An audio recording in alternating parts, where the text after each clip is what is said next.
Good morning, welcome back to Rhino Fishing TV. It is 0 dark 30 as they say in the military, and I'm out here trying my hand on the tidal Potomac once again. And we'll see what happens. I think I'm hitting it pretty good as far as the tide window goes. It was high tide about an hour ago, so I should have a few hours of an outgoing tide, and we'll see what we can do. Just talked to a couple of gentlemen at the boat ramp who said they've been tearing them up on baby bass colored Cincos. So usually can't go wrong with a Cinco of any color, so we'll see what we can do. I have some different things tied on, but if I don't start catching them, I will switch over to those. So thanks for tuning in. Let's go catch some fish.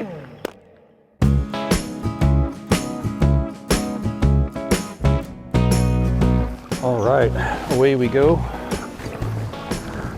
What to start with?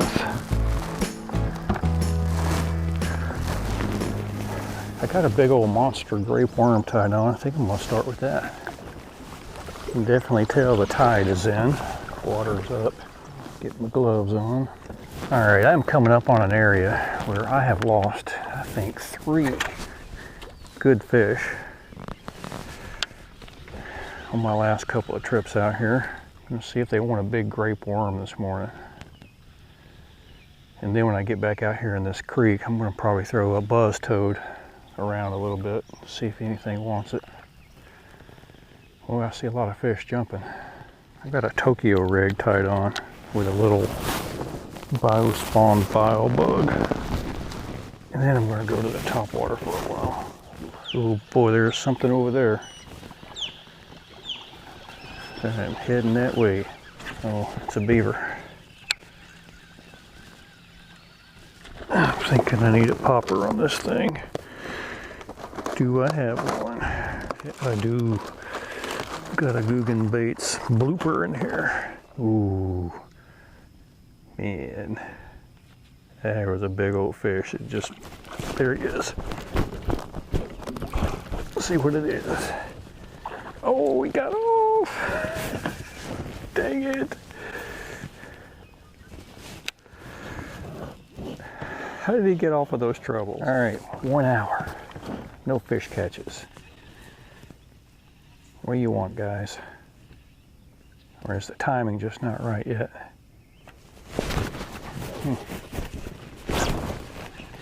Missed that one. Oh, missed him. Misses. Missed another. That was a good tug, too. Look what he did. I think he might have just had the tail. Got a fish. It was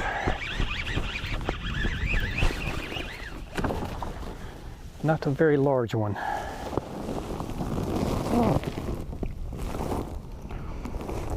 Which would explain why I didn't feel much of you. I'm not even going to put you on the board.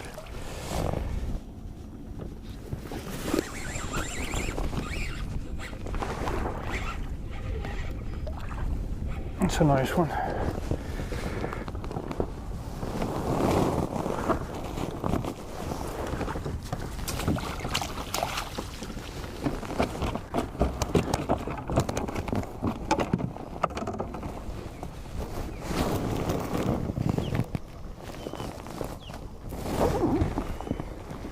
Fell right off the hook.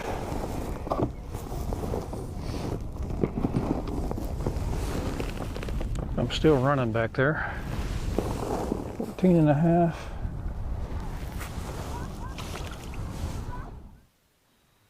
All right, due to technical difficulties, my microphone cut out on me, probably through operator error. So I'm gonna have to narrate over these next few catches.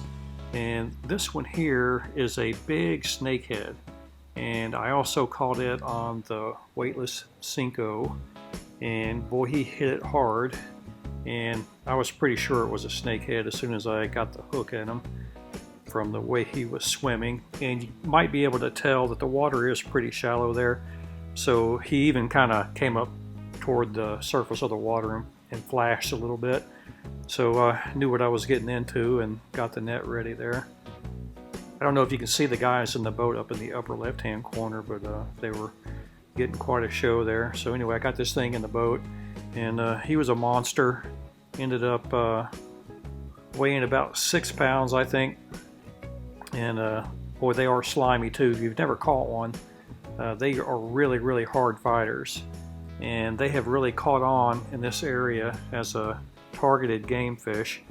But they're still kind of a nuisance to me, but that big guy was fun to catch.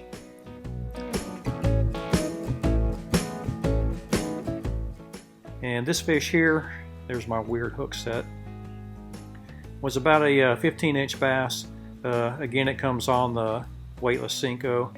And if you haven't fished the Senko Texas rigged weightless before, I really enjoy fishing it that way. I think I like it better than wacky rigged, because I think I can cover a little bit more water quicker with it rigged up that way. But anyway, this fish right here was a nice one. I probably didn't really need the net for it, but this one came in at about 15 inches, I believe. So I got his picture for my National Bass League for the month of July and turned him loose. This next fish is a really nice one. And he hits that Senko almost as soon as it hits the water. I didn't move it very much at all, maybe a few feet before he jumped on it. And I can tell it's a nice fish right away. And again, the guys up in the upper left-hand corner are looking at me enviously. But the water's so shallow here, they can't exactly, you know, run deep like a lot of fish would after they get hooked. So this guy's running side to side, and you see me looking at him, trying to get a look at him, praying that he doesn't get off the hook.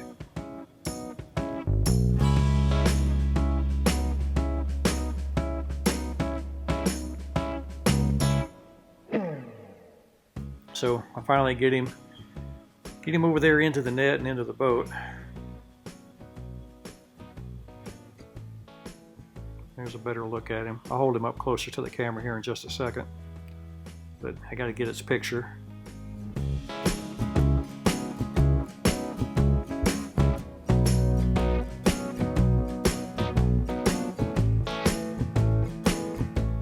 There's a better look at him. He was kind of a football. Came in at 3.11 pounds. All right, I hope you enjoyed that little adventure. It was tough going early on. I had a few swipe at, and I hooked one on the topwater popper, the Guggen Squad blooper in bone color, but couldn't get any to the boat on that guy. And I tried several other things, the big monster purple worm, and I tried a vile bug on a Tokyo rig for a while. Nothing. So all of the catches today came on the watermelon red flake Senko Texas rigged weightless, and I think that's a 4/0 EWG. That's all I could get them to bite, but I was pretty thankful. I ended up with 6 bass and a big snakehead, and I consider that a successful day compared to my other days trying to fish the tidal Potomac. So thanks for tuning in. I hope you're having a great 4th of July weekend. Please get out there and celebrate our independence, and we will see you out on the water soon. Bye.